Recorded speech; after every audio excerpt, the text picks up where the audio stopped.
প্রথম চান্সে যদি জান্নাতে যেতে চান, জাহান্নামের কোন স্পর্শ ছাড়া যদি জান্নাতে যেতে চান, তাহলে এই 16 বদভ্যাস থেকে, 16টি অপরাধ থেকে নিজেকে বাঁচাবার চেষ্টা করতে হবে। কোরআন এবং হাদিসের আলোকে আমরা কিছু হতভাগা মানুষের কথা জানি, যে মানুষগুলো হয়তো নামে মাত্র, তাদের অনেকে মুসলমান, হয়তো অনেকে নামাজ কালামও পড়ে, জান্নাতে তারা যেতে পারবে। কারা সে হতভাগা মানুষ? যারা হয়তো তাদের অনেকে আছে মুসলিমই না, আবার অনেকে আছে যারা মুসলমান হওয়া সত্ত্বেও, নামে মুসলমান হওয়া সত্ত্বেও জান্নাতে প্রবেশ করতে পারবে না। জান্নাতে যাওয়ার পথে বাধাগুলো কি কি, আমরা আজ সেরকম 16টি বাধার কথা জানবো। কয়টি বাধা? 16টি বাধার কথা জানবো। 16 শ্রেণীর হতভাগা মানুষের কথা জানবো, যে হতভাগা মানুষগুলো জান্নাতে যেতে পারবে না। জান্নাতে যাওয়ার এই নিয়ামতের সৌভাগ্য লাভ থেকে তারা বঞ্চিত হবে। আল্লাহ রাব্বুল আলামিন সেরকম কপাল পড়া মানুষদের কাতারে যেন আমরা শামিল না হই, আমাদের সবাইকে সে তৌফিক দান করুন। ভাইরা আমার, আমরা যে শ্রেণীগুলোর কথা বলবো, প্রত্যেকটা শ্রেণীর পাশাপাশি আমরা কোরআন বা হাদিস থেকে উদ্ধৃতি এবং রেফারেন্স ইনশাআল্লাহ টানবো। আপনাদের কাজ হলো, আমাদের সবার কাজ হলো, এই 16 প্রকার হতভাগা মানুষের কোন একটা প্রকার এর মধ্যে আমি নিজে আছি কিনা সেটা মেলানো। যদি দেখি যে আমার মধ্যে এটা আছে, তাহলে মাহফিলের প্যান্ডেলের মধ্যে বসে, প্যান্ডেলের নিচে বসে এই মাহফিলের মাঠে থেকেই আমি নিয়ত করে ফেলবো যে এই বদভ্যাসটা, এই খারাপ জিনিসটা আমি ত্যাগ করে ফেলবো। যেই 16টি খারাপ জিনিস, যেই 16টি অপরাধ জান্নাতে যাওয়ার ক্ষেত্রে বাধা, সে বাধাগুলো আমাদের জীবন থেকে আমাদের সরিয়ে ফেলার সংকল্প এখান থেকে করে তারপরে বাড়িতে যেতে হবে। তাহলে আজকে মাহফিলে আসা, বসা, আয়োজন করা সবকিছু সার্থক হবে ইনশাআল্লাহ। সবাই নিয়ত করবো তো ইনশাআল্লাহ। আল্লাহ আমাদের সবাইকে তৌফিক দান করুন। সর্বপ্রথম যে হতভাগা মানুষদের কথা বলতে চাই, যারা জান্নাতে যেতে পারবে না, তারা হলো যারা আল্লাহর প্রতি ঈমান আনে নাই, যারা মুসলমান হয় নাই, যারা ঈমান আনে নাই, আল্লাহর প্রতি যারা বিশ্বাস করে নাই, তারা আল্লাহর তৈরি জান্নাতে যাবে, এটা কখনো আশা করা যায়? যদি আল্লাহকে কেউ বিশ্বাসী না করে, আল্লাহর একত্ববাদকে স্বীকারই না করে, শিরকে লিপ্ত হয়, সে মুসলমানই না হয়, তাহলে সে আল্লাহর জান্নাতের প্রত্যাশা কোত্থেকে করতে পারে? একজন মানুষ, তিনি মুসলমান না, তিনি অমুসলিম, তার ব্যক্তি জীবনে অনেক ভালো কাজ থাকতে পারে, অনেক ভালো অর্জন থাকতে পারে, কিন্তু তার ভিতরে ঈমান নাই।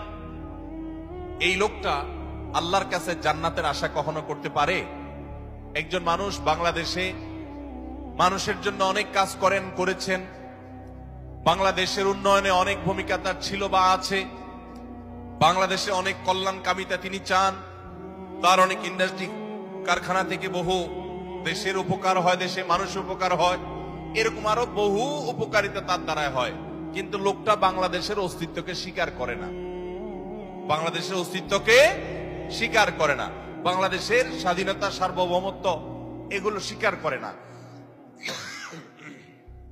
সে যদি বাংলাদেশকে অস্বীকার করে, বাংলাদেশ রাষ্ট্রের বিরুদ্ধে বিদ্রোহ করে, তাহলে এই ব্যক্তিকে বাংলাদেশ রাষ্ট্র বা রাষ্ট্রের তরফ থেকে রাষ্ট্রীয় কর্তৃপক্ষ কখনো তাকে রাষ্ট্রের কোন সম্বর্ধনা, রাষ্ট্রের কোন বিশেষ সম্মাননা ওই ব্যক্তিকে কখনো দিবে?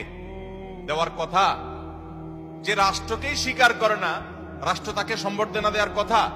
তার হতে পারে অনেক অর্জন আছে, হতে পারে অনেক অবদান আছে, তার একটারও 2 পয়সার কোনো মূল্য থাকবে না যদি সে রাষ্ট্রটাকে কি করে? অস্বীকার করে। ঠিক একই ভাবে যে আমার রবকে মানে না, যার আল্লাহর প্রতি ঈমানই নেই, বিশ্বাসই নেই, তার হাজারটা ভালো কাজ থাকতে পারে, আল্লাহ রাব্বুল আলামিনের কাছে সে কখনো জান্নাত প্রত্যাশা করতে পারে? যে আল্লাহকে স্বীকার করে না, সে আল্লাহর কাছে জান্নাত কিভাবে আশা করে?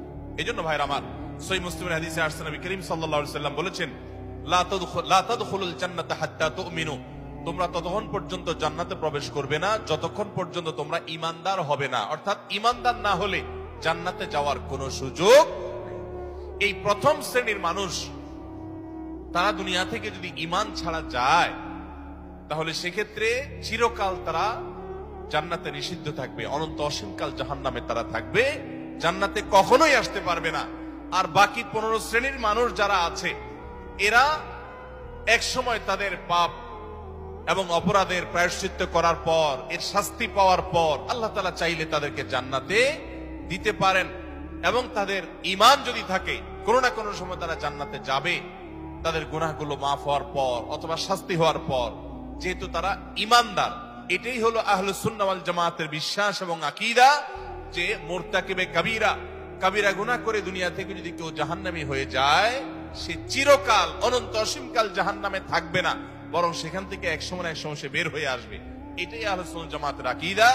মুতাজিলা সহ কিছু ভ্রান্ত ফিরকার মানুষের বিশ্বাস হলো যে জাহান্নামে একবার যে যাবে সে চিরকাল সেখানে থাকবে।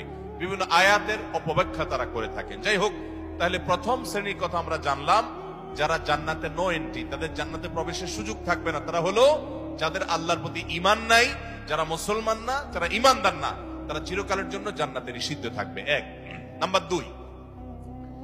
দ্বিতীয় যে প্রকারের মানুষ জান্নাতে যেতে পারবে না, বা দ্বিতীয় যে বিষয়টি জান্নাতে যাওয়ার পথে বাধা, সেটি হলো আত্মীয়তার সম্পর্ক ছিন্ন করা।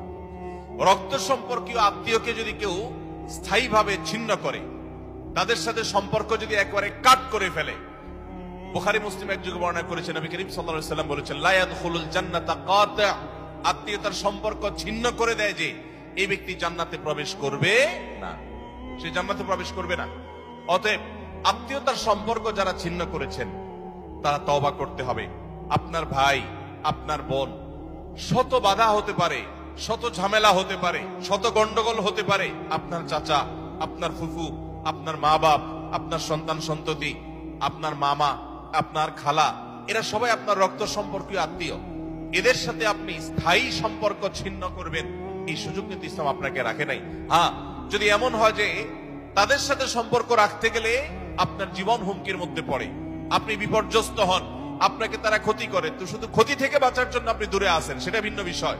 কিন্তু সম্পর্ক যদি একেবারে স্থায়ীভাবে ছিন্ন করেন, বিশেষ করে দুনিয়াবি ঠুনকো অজুহাতে, ঠুনকো কারণে, কোনো কারণে মনোমালিন্য হয়েছে, আর চিরকালের জন্য সম্পর্ক ছিন্ন করে দিলেন, তো এটা হারাম। এই লোক যদি নামাজিও হয়, এই লোক যদি ওয়াজ মাহফিলেও আসে, এই লোক যদি জিকির আজকারও করে, এই লোক যদি তাসবিহ তেলাওয়াতও করে, যেহেতু সে আত্মীয়তার সম্পর্ককে ছিন্ন করে ফেলেছে, এই লোক জান্নাতে প্রবেশ করতে পারবে না যতদিন না সে তওবা করে তার পাপ থেকে, অপরাধ থেকে সে ফিরে না আসছে। ভাইরা আমার, তাহলে জান্নাতে যাওয়ার ক্ষেত্রে দ্বিতীয় বড় বাধা হলো এই বিষয়টি, অর্থাৎ আত্মীয়তার সম্পর্ক ছিন্ন করা। আর প্রথম বাধার কথা বলেছি হলো বেঈমানি, কুফরি, আল্লাহর প্রতি অবিশ্বাস এবং শিরক। এগুলো জান্নাতে যাওয়ার ক্ষেত্রে সবচেয়ে বড় বাধা, স্থায়ী বাধা। আর দ্বিতীয়টি হলো আত্মীয়তার সম্পর্ক ছিন্ন করা। নাম্বার 3, চগলখড়ি করা। এই বদভ্যাস আমাদের সমাজে এখন প্রচুর পরিমাণে আছে। অনেক মানুষ আছে দেখবেন মুখে দাঁড়িয়ে আছে, মাথায় টুপিও আছে, হয়তো নামাজ কালামও পড়ে, কিন্তু চগলখড়ির বদভ্যাস আছে, এই চরিত্রটা আছে যে আমার কাছে এসে ওনার বদনামি করবে, ওনার কাছে গিয়ে আমার বদনামি করবে, আমার কাছে এসে আমাকে পামপট্টি দিবে, ওনার কাছে গিয়ে ওনারে পামপট্টি দিবে। এরকম লোক আছে না নাই? ঘরে ঘরে, আল্লাহ মাফ করুন, আমাদের অনেকের মধ্যে এই চরিত্রটা আছে না নাই? নবী করিম সাল্লাল্লাহু আলাইহি সাল্লাম এই চগলখড়ি সম্পর্কে সহিহ মুসলিম বর্ণিত হাদিসে বলেছেন, লা ইয়াদখুলুল জান্নাতা নাম্মাম, চগলখড় জান্নাতে প্রবেশ করবে না। জান্নাতে প্রবেশের ক্ষেত্রে আরেকটি বড় বাধা, আরেকটি বড় দেয়াল, আরেকটি বড় প্রাচীর হলো এই চগলখড়ির চরিত্র। ভাইরা আমার, আসুন তওবা করি, চগলখড়ি করব না। কারোর ভালো কিছু পেলে সেটা তার পেছনে অন্যদের কাছে বলবো, আর মন্দ কিছু হলে তার সামনে বলবো। তার সামনে এসে একরকম, তার পেছনে গিয়ে আরেক রকম, সামনে এসে তার প্রশংসা, পেছনে গিয়ে তার দুর্নাম। এই দুশ্চরিত্র অনেক অনেক নেকামলকারী মানুষ, নামাজ কালাম ওয়ালা মানুষ, জিকির আজকার ওয়ালা মানুষ, অনেক ইসলামের কাজ করেওয়ালা মানুষ, দাওয়াতের কাজ করেওয়ালা মানুষ, তাদের মধ্যে এই বদভ্যাস, এই দুশ্চরিত্র, এই খারাপ জিনিস আছে। ভাইরা আমার, আমরা বেশিরভাগ মানুষ চুরি করি না, ডাকাতি করি না, মদ খাই না, মানুষ হত্যা করি না, জেনা করি না, খুন খারাপি করি না, ছিনতাই রাহাজানি করি না। বেশিরভাগ মানুষ এই মাহফিলে আমরা যারা আছি, আমার কথা যারা শুনছেন, বেশিরভাগ মানুষই এই মোটা মোটা বড় বড় অপরাধগুলো আমরা করি না।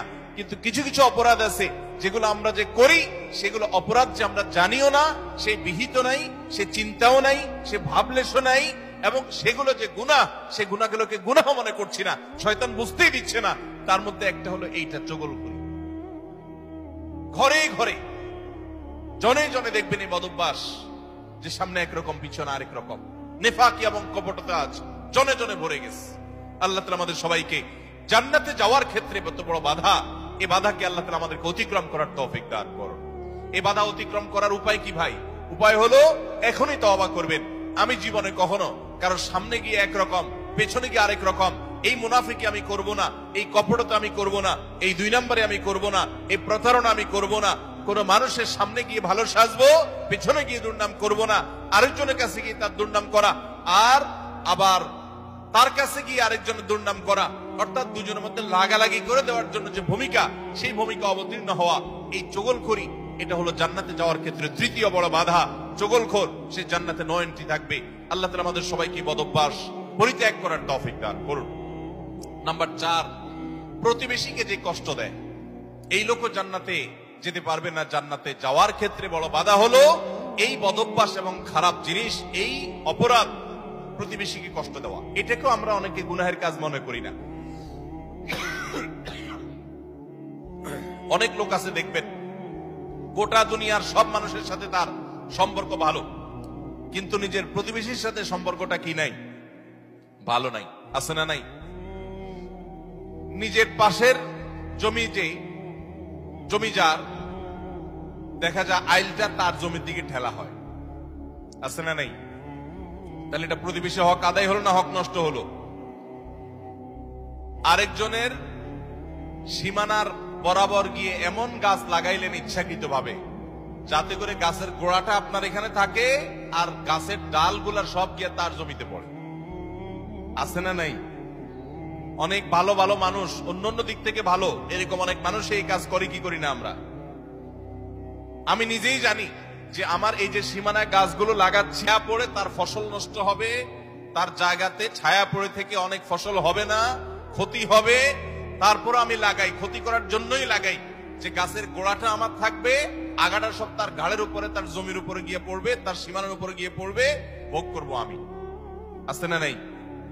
ভাইরা আমার, হাঁস দিয়ে, মোরগ দিয়ে, সন্তান দিয়ে, বিভিন্ন ভাবে প্রতিবেশীকে আমরা অনেকে কষ্ট দেই। নবী করিম সাল্লাল্লাহু আলাইহি ওয়াসাল্লাম সহিহ মুসলিম বর্ণিত হাদিসে বলেছেন, লা ইয়াদখুলুল জান্নাতা মান লা ইয়ামানু জারুহু বাওয়াইকাহু। যে ব্যক্তির প্রতিবেশী তার হাত, মুখ এগুলোর কষ্ট দ্বারা, তার ক্ষতি এবং অনিষ্ট থেকে যে ব্যক্তি নিরাপদে থাকে না, অর্থাৎ প্রতিবেশীকে যে শান্তিতে রাখে না, প্রতিবেশীকে বিভিন্ন ভাবে কষ্ট দেয়, এই ব্যক্তি জান্নাতে প্রবেশ করতে পারবে না। আপনারা অনেকে একটা হাদিস শুনেছেন, বিখ্যাত প্রসিদ্ধ একটা হাদিস। নবী করিম সাল্লাল্লাহু আলাইহি ওয়াসাল্লামের কাছে বলা হলো, হে আল্লাহর রাসূল, অমুক ব্যক্তি খুব নফল নামাজ রোজা করত, খুব দান সাদাকা করত, এবং সব ভালো আমলগুলো করত, ফরজ তো করত, নফলও করত। ফরজ 5 ওয়াক্ত তো পড়তো, আবার নফল নামাজও পড়তো, ধরেন তাহাজ্জুদ, ইশরাক সব পড়তো, যাকাত তো দিত, আবার এমনিও দান করত। তার আমলের কোনো কমতি ছিল না। একটা দুর্বলতা ছিল যে প্রতিবেশীকে সে কষ্ট দিত, ঝগড়াঝাটি করত, তাদের হক নষ্ট করত। নবী করিম সাল্লাল্লাহু আলাইহি সাল্লাম বলেছেন, সে জাহান্নামী। তোমরা যার কথা বলেছো, আল্লাহ তাআলা ওহীর মাধ্যমে নবীকে জানিয়ে দিয়েছেন, তার পরিণতি হলো জাহান্নাম। তার কোন নামাজ, তার কোন রোজা, তার কোন ইবাদত, তার কোন দান সাদাকা, এগুলো তাকে রক্ষা করতে পারে নাই, সে জাহান্নামে যাবে, কারণ তার প্রতিবেশীকে সে কষ্ট দিয়েছে।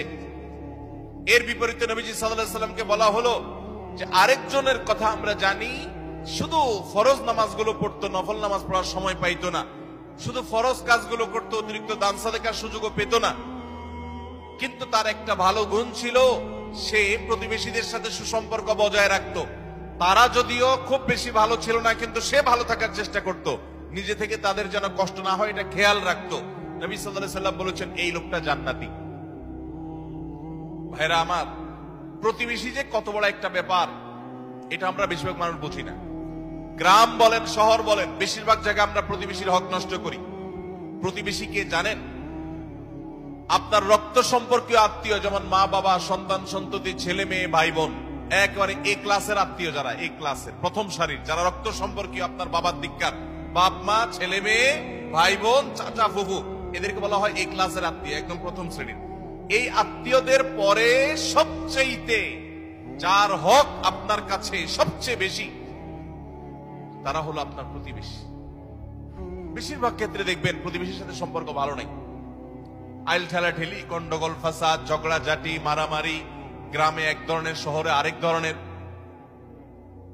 শহরে ধরেন ধুমধাড়াক্কা গানের ভলিউম দিয়ে আশপাশের প্রতিবেশীকে কষ্ট দিচ্ছেন, ময়লাটা বের করে আপনি আপনার দরজার সামনে রাখছেন, প্রতিবেশী বের হয়ে নাকে হাত দিতে হয়েছে, আপনার জুতাগুলো তার ফ্ল্যাটের সামনে চলে গেছে, তাকে আপনি কষ্ট দিচ্ছেন, আপনার বিল্ডিং এর পাশের জায়গাটা খালি আছে, ময়লাটা সেখানে ফেলতেছেন, আপনার বাচ্চাদেরকে দিয়ে তারে কষ্ট দিচ্ছেন, গ্রামে দেখা যায় হাঁস মুরগি দিয়ে প্রতিবেশীকে কষ্ট দিচ্ছেন, আপনার ছাগল গিয়ে তার জিনিসপত্র খেয়ে ফেলছে, আপনার বাচ্চারা গিয়ে তাকে ডিস্টার্ব করছে, আপনার গাছগুলো গিয়ে ছায়া হয়ে তার জায়গাতে ক্ষতি করছে, তার জায়গা বরাবর আপনি পুকুর কাটতেছেন যাতে করে ভেঙে আপনার এখানে পড়ে। এক কথায় নানাভাবে আমরা প্রতিবেশীকে ক্ষতিগ্রস্ত করছি। এমনকি অনেক মানুষ অন্য অনেক ক্ষেত্রে প্র্যাকটিসিং মুসলমান হওয়ার সত্ত্বেও এই কাজটা করছে। নবী সাল্লাল্লাহু আলাইহি ওয়াসাল্লাম বলেছেন, খবরদার, যে ব্যক্তি প্রতিবেশীকে কষ্ট দেয়, প্রতিবেশী তার হাত মুখ দ্বারা কষ্ট পায়, এই লোক জান্নাতে যেতে পারবে না। তাহলে 4 নম্বর আমরা পেলাম, জান্নাতে যাওয়ার ক্ষেত্রে বাধা হলো প্রতিবেশীকে কষ্ট দেওয়া। আল্লাহ তাআলা এই বদঅভ্যাস এবং এই গুনাহ থেকে, অপরাধ থেকে আমাদেরকে বেরিয়ে আসার তৌফিক দান করুন। নবী করিম সাল্লাল্লাহু আলাইহি ওয়াসাল্লাম বলেছেন, প্রতিবেশী সম্পর্কে জিবরিল আমাকে এত বেশি সাবধান করেছে যে আমার মনে হচ্ছিল জিবরিল না জানি এসে বলে, আপনার মৃত্যুর পর আপনার সম্পদে বাবা মা ছেলে মেয়ে যার যার সম্পদের ভাগ আছে, এর মধ্যে প্রতিবেশীর একটা ভাগ আছে, এইটা না জানি কখন বলে আমি সেই চিন্তা করছিলাম। কারণ এতবারে সে জিবরিল আমাকে সাবধান করছে যে খবরদার, প্রতিবেশীর ব্যাপারে কেয়ারফুল থাকতে হবে, সতর্ক থাকতে হবে। আমরা সতর্ক থাকবো তো ইনশাআল্লাহ। নাম্বার 5, অহংকারী ব্যক্তি, যে অহমিকা দেখায়, দম্ভ করে, গরিমা নিয়ে চলে, মানুষকে মানুষ মনে করে না। কারোর টাকার গরম আছে, কারোর নাম যশ খ্যাতির গরম আছে, কারোর ক্ষমতার গরম আছে। আল্লাহ তাআলা এক একজনকে এক একটা দিয়ে পরীক্ষা করেন। এগুলোর মাধ্যমে যারা অহংকারী হয়ে যায়, এগুলোর কারণে যারা অহংকারী হয়ে যায়, এই অহংকারী ব্যক্তি কখনো জান্নাতে যাবে না। সহিহ মুসলিমের হাদিসে আসছে, নবী করিম সাল্লাল্লাহু আলাইহি ওয়াসাল্লাম বলেছেন, লা ইয়াদখুলুল জান্নাতা মান কানা ফি কলবিহি মিসকালু যাররাতিন মিন কিবরিন, যেই ব্যক্তির অন্তরে যাররা পরিমাণ অহংকার থাকবে, দম্ভ থাকবে, এই মুতাকাব্বির অহংকারী ব্যক্তি জান্নাতে কখনো প্রবেশ করবে না। আল্লাহ রাব্বুল আলামিন হাদিসে কুদসিতে বলেছেন, অহংকার হলো আমার চাদর। অহংকার হলো কার চাদর ভাই? আল্লাহ তাআলার চাদর।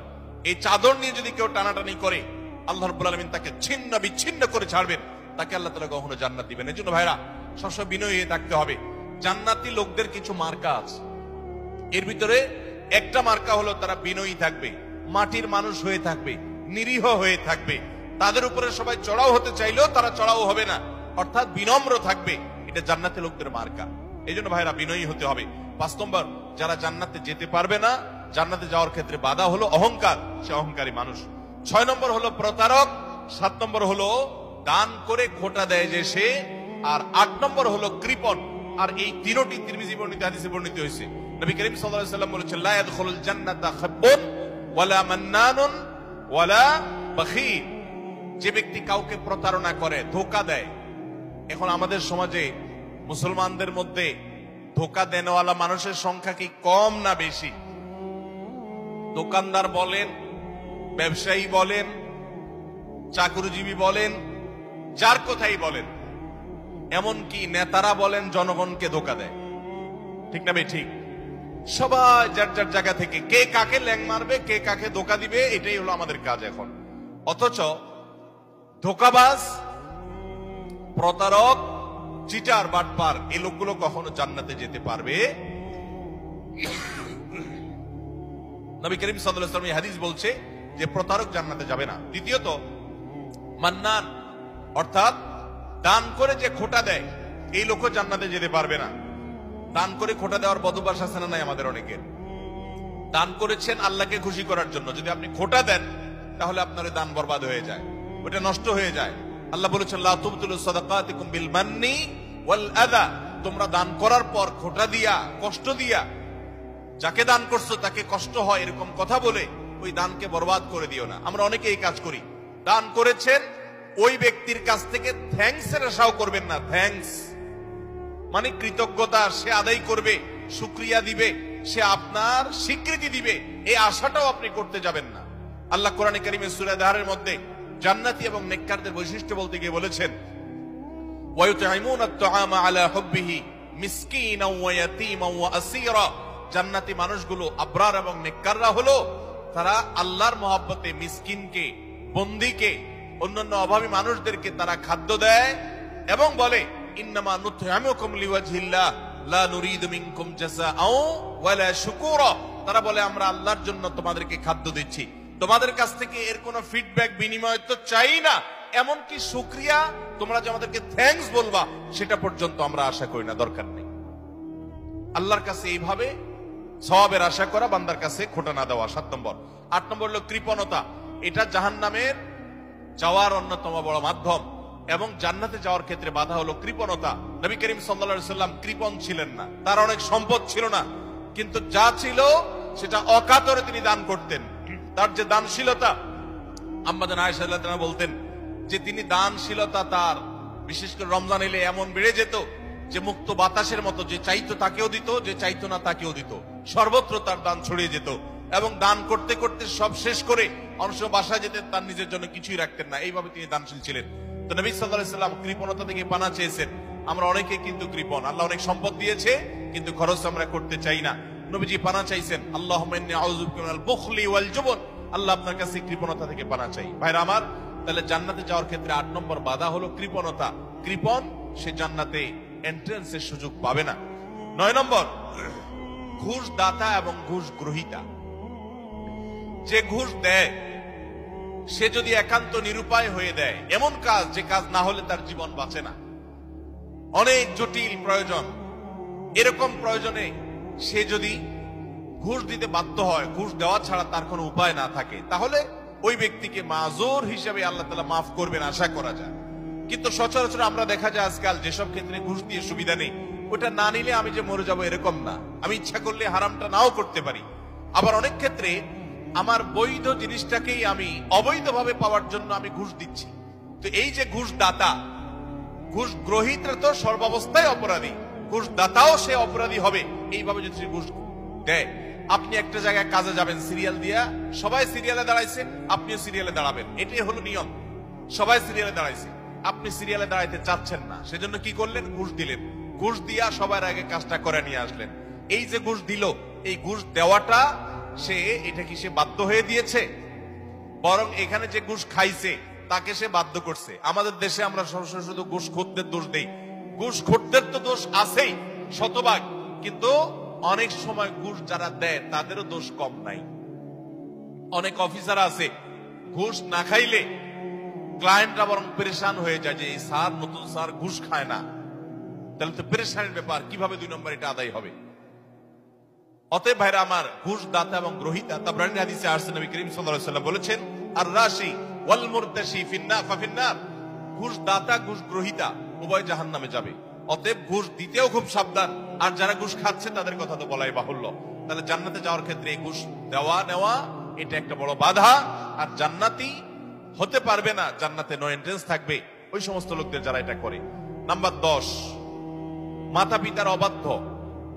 নাম্বার 11, নেশাগ্রস্ত, নেশায় আসক্ত।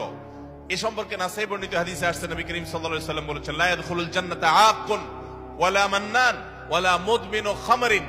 জান্নাতে যেতে পারবে না মা বাবার নাফরমান, মা বাবার অবাধ্য, মা বাবার সাথে বেয়াদবি করে, মা বাবার যৌক্তিক নির্দেশগুলোকে লঙ্ঘন করে। অনেক মানুষ আছে দেখবেন নামাজ কালাম পড়ে, কপালে সিজদা পড়ে গেছে, অন্য অনেক ভালো কাজ করে, কিন্তু মা বাবার প্রতি তিনি অনুগত নন, তাদের সাথে নাফরমানি করে। এই সন্তান কখনো জান্নাতে যেতে পারবে না যাবত না আল্লাহ তাআলা তাকে মাফ না করেন, অথবা তার পাপের প্রায়শ্চিত্ত সে না করে। অর্থাৎ এটা জান্নাতে যাওয়ার ক্ষেত্রে বাধা, মাতা পিতার নাফরমান। আর 11 নম্বর হলো মাদকে আসক্ত, যেটা এই একই হাদিসে নাসাই বর্ণিত হাদিসে আছে। মাদক আসক্ত অর্থাৎ মাদক সেবন করতে করতে এটা দেশে অভ্যস্ত হয়ে পড়েছে, এটা স্থায়ী রোগে পরিণত হয়েছে, এই লোকটাও জান্নাতে যেতে পারবে না। 12 নম্বর হলো ওই লোক যার শরীর হারাম দ্বারা গঠিত হয়েছে, যার গোশত, মাংস, রক্ত হারাম খেয়ে, হারাম উপার্জন করে করে এগুলো গঠিত হয়েছে। সেটা সুদের টাকায় হোক, সেটা ঘুষের টাকায় হোক, সেটা চুরির টাকায় হোক, সেটা দুর্নীতির টাকায় হোক, সেটা যেভাবে হোক না কেন। এই সম্পর্কে মুসনাদ আহমদের হাদিস আছে, নবী করিম সাল্লাল্লাহু আলাইহি ওয়াসাল্লাম বলেছেন, লা ইয়াদখুলুল জান্নাতা জাসাদুন নাবাতা বিসসুহত।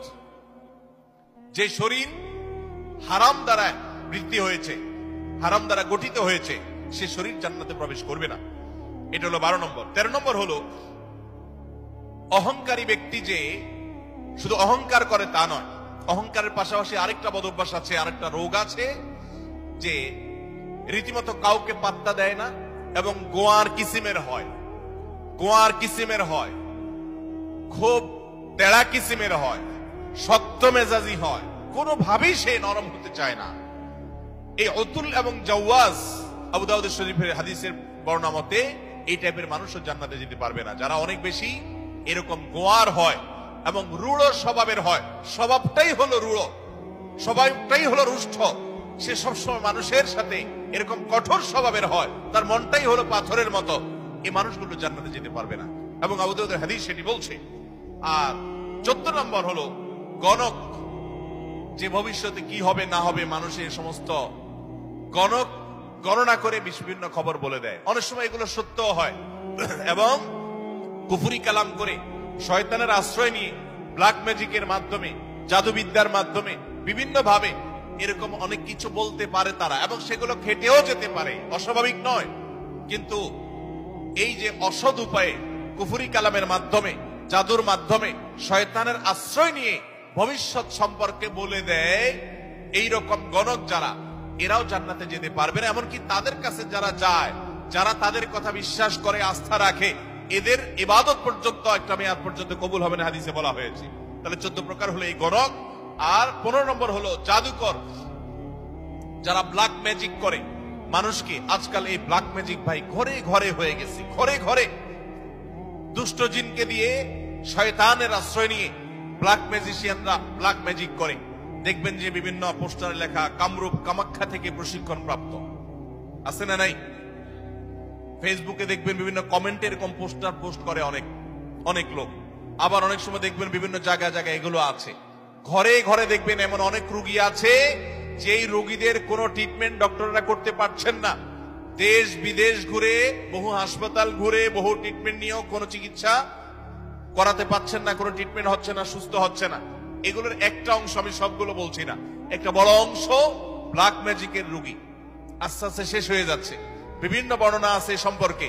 ব্ল্যাক ম্যাজিক এটা ওটের উপর যদি পড়ে তো ওটকে পাতিল পর্যন্ত নিয়ে যায়, অর্থাৎ শেষ হয়ে যায়, জবাই করে খাওয়া ছাড়া উপায় থাকে না, আর মানুষকে কবর পর্যন্ত নিয়ে ছাড়ে। অন্য আরেক হাদিসে আছে যে এই যে মানুষের হিংসাত্মক দৃষ্টি, কুদৃষ্টি, বদনজর, এটা ভাগ্যকে পর্যন্ত আল্লাহর ফয়সালাতেই পরিবর্তন পর্যন্ত করে দেয়। এরকম ভয়াবহ একটা বিষয়। এই ব্ল্যাক ম্যাজিশিয়ান যারা, এরা জান্নাতে যেতে পারবে না এবং দুনিয়াতে এদের জন্য চরম শাস্তি। ইসলামী শরিয়ত তাদের জন্য মৃত্যুদণ্ড রেখেছে, কারণ এরা স্বামী স্ত্রীর মধ্যে কলহ সৃষ্টি করে। এখন শত শত ফ্যামিলিতে দাম্পত্য সম্পর্কগুলো ভালো নেই।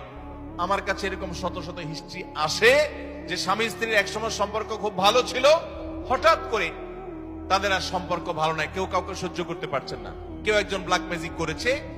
এবং দেখবেন বাসা বাড়িতে অনেক সময় দেখা যায় অস্বাভাবিক জায়গাতে তাবিজ কবজ পাওয়া যায়, আছে না নাই? এরকম কে বা কারা রাখছে, চুল কেটে নিয়ে যায়, জামা কাটা সেটা কেটে নিয়ে যায়, ব্ল্যাক ম্যাজিকের উপাদান এগুলো অনেক সময় হয়। আমরা অনেকে এগুলো জেনেও না জানার ভান করে থাকি, অনেকে জেনেও সেটা সঠিকভাবে এটা রহস্য উদ্ঘাটনের চেষ্টা করি না। তো এই ব্ল্যাক ম্যাজিশিয়ান যারা, এরা সমাজে অশান্তি সৃষ্টি করে, দাম্পত্য জীবনে কলহ সৃষ্টি করে, মানুষের ক্ষতি করে। এরকম অনেক লোক আছে তাবিজ ব্যবসায়ী, তারা তাবিজের ব্যবসার আড়ালে তারা মূলত এই ব্ল্যাক ম্যাজিকটা করে। এই ব্ল্যাক ম্যাজিশিয়ান যারা, তারা জান্নাতে যেতে পারবে না। এটা হলো 15 নম্বর। 16 নম্বর হলো যারা সিল্কের পোশাক পরে পুরুষ হয়ে, নবী করিম সাল্লাল্লাহু আলাইহি ওয়াসাল্লামের হাদিসে তাদেরকেও জান্নাতে নো এন্ট্রির কথা বলা হয়েছে। জান্নাতে যাওয়ার ক্ষেত্রে সেটাও বড় একটা বাধা। তাহলে 16 প্রকারের মানুষ পেলাম যারা জান্নাতে যেতে পারবে না বলে নবী করিম সাল্লাল্লাহু আলাইহি ওয়াসাল্লামের বিভিন্ন হাদিসে সাবধান করা হয়েছে, সতর্ক করা হয়েছে, কোরআনের বিভিন্ন আয়াতে সাবধান করা হয়েছে যে এই 16 প্রকারের মানুষ তারা জান্নাতে যেতে পারবে না। শুধু 16 প্রকার নয়, এরকম আরো আছে, কোরআন হাদিস ঘাটতে পাওয়া যাবে।